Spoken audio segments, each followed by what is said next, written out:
Yeah, this one right here, this one's the last straw. 2019. President Trump's in the lead with Sanders coming up second. Several candidates announcing their best hauls of the campaign cycle. Join us now for a look at the impact. So this clearly is not Tulsi Gabbard. This is Kirsten Gillibrand, who has been out of the race for quite some time. But this individual is called Jeff Yang, and he is a venture capitalist in Silicon Valley. He's on the board of AT&T. He's appeared on CNBC sometimes before, I've heard. But I've got to say, this is something else. This is something else. Okay, so we're going to take this from the top. I've talked a little bit about the Yang Media Blackout on this show before. You can say it's a little bit of a reoccurring theme, but I've never really gone fully into detail, and that's exactly what I'm going to do in this episode, because I'm going to say some things about this most recent transgression, this most recent event, and I feel like I need a little bit more information to back me up on before I say these things. So, in the last episode I released, which you should go and watch after this if you haven't seen it already, I talked about a senior NPR political correspondent saying that Andrew Yang wasn't a viable candidate, and I was pointing out how there were a lot of ethical problems involved with him doing that. But way, way back, before the very first Democratic debate, Andrew Yang wasn't really being viewed in a credible light, and I think there was more excuse for that to be the case, because no one actually knew who the guy was. But after we've had this many amount of debates, this behavior has become progressively worse and worse since that first debate night. So as I do for most of my episodes, I'm going to give a huge shout out to Scott Santens for compiling this comprehensive list of examples of media infractions against Andrew Yang, of the media mistreating Andrew Yang, and it's continually kind of followed a modus operandi, but this most recent example has kind of reached a new extent. We'll get there in just a second. The modus operandi that I'm speaking of are typically very small little things, which in passing, or if you're just kind of looking at it here and there, you wouldn't expect this to be anything more than some gaffes, some small mistakes, some intern in the office accidentally making an error.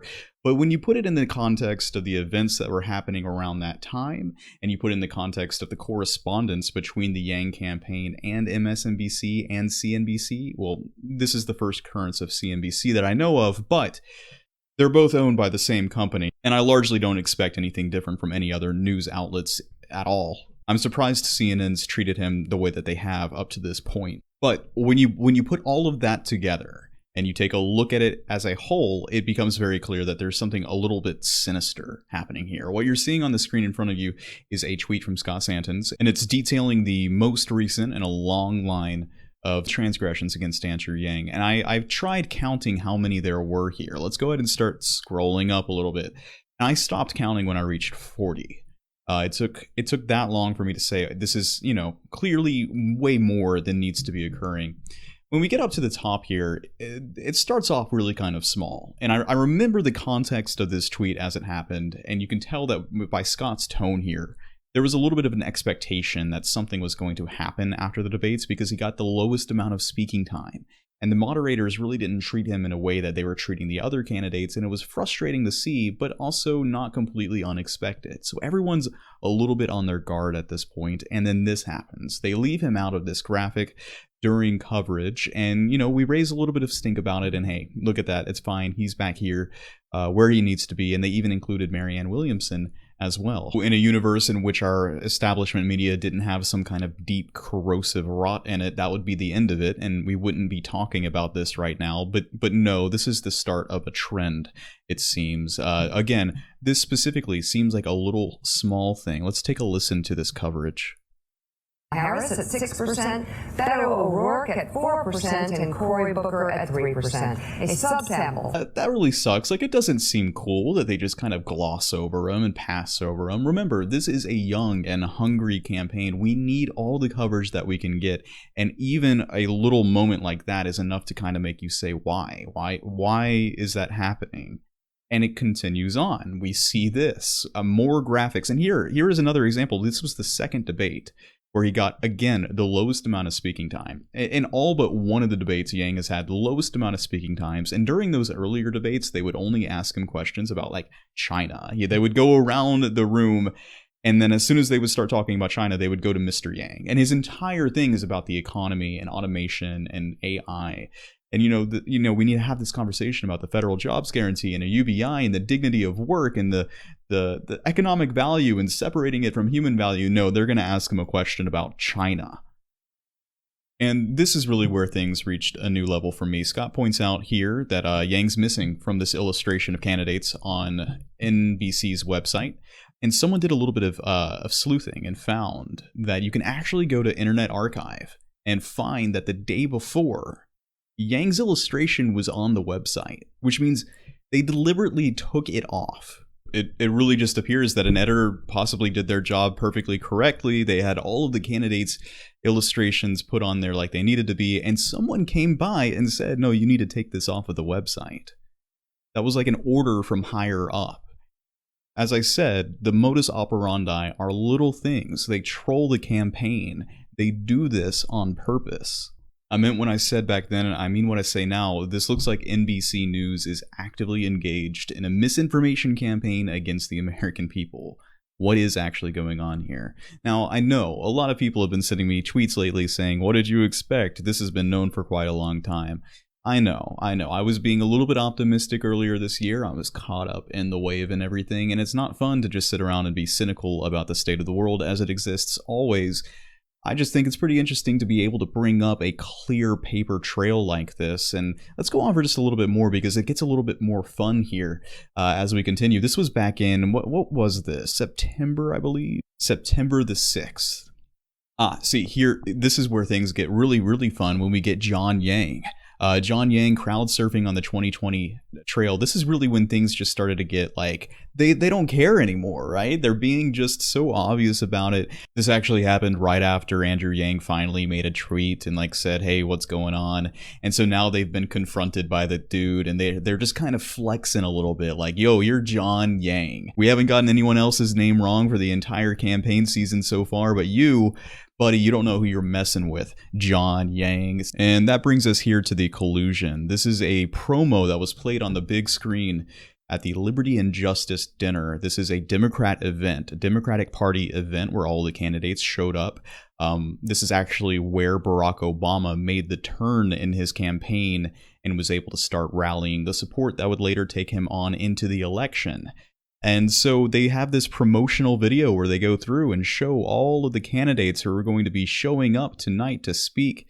And guess who is not there? You're right. Andrew Yang. Andrew Yang doesn't show up whatsoever. By the way, he did really well that night.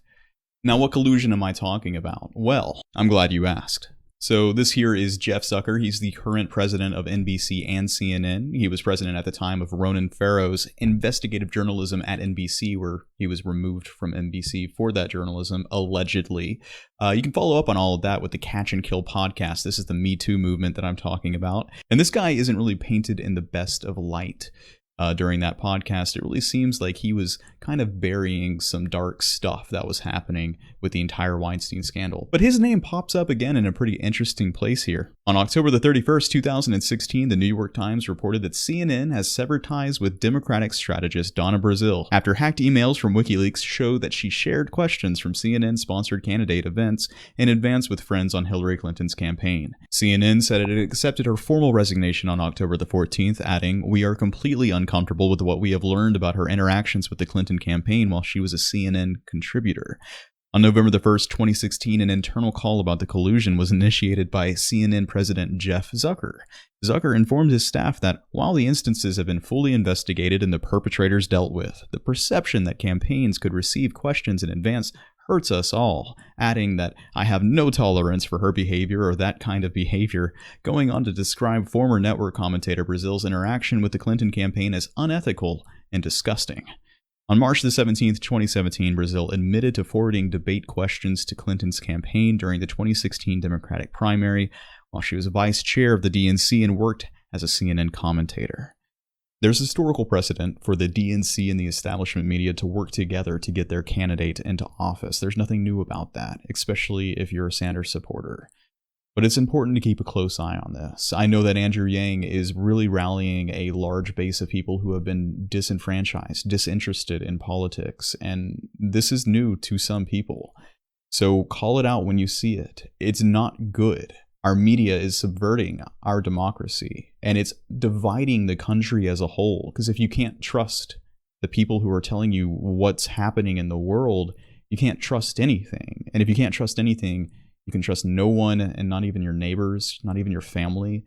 It's tearing all of us apart. Part of the reason universal basic income means so much to me is because of the ways that it crosses party lines. In Alaska, it doesn't matter if you're on the left or if you're on the right.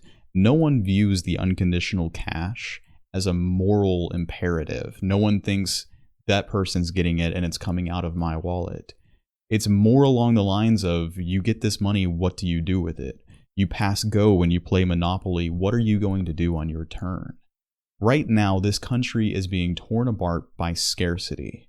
In many ways, this has been a long time coming because of globalization and now increasingly automation. As labor continues to be more disrupted, people feel that their lives are becoming harder and they're having worse outcomes than the generation before them, and they're looking for people to take that out on. In order for our society to achieve much bigger visions, we have to address the root cause of scarcity and the root cause of what's dividing us as a people and what's exacerbating the tensions that divide us all, and deal with that first. And I think Andrew Yang is offering a platform that is the most threatening to the status quo, to the establishment. And that brings me to my final point that I want to make, that it really does make the illusion fall away and the curtains are drawn wide open when the only minority candidate who's polling as high as Andrew Yang is completely disregarded by the media like this and so blatantly trolled. I mean, really, random Asian guy. All Asian guys look the same. Come on. Given what you know, Google search a visual history of the Yang media blackout, vocal.media. Go here, look through it yourself, bookmark this, and just given what you know, it's unacceptable.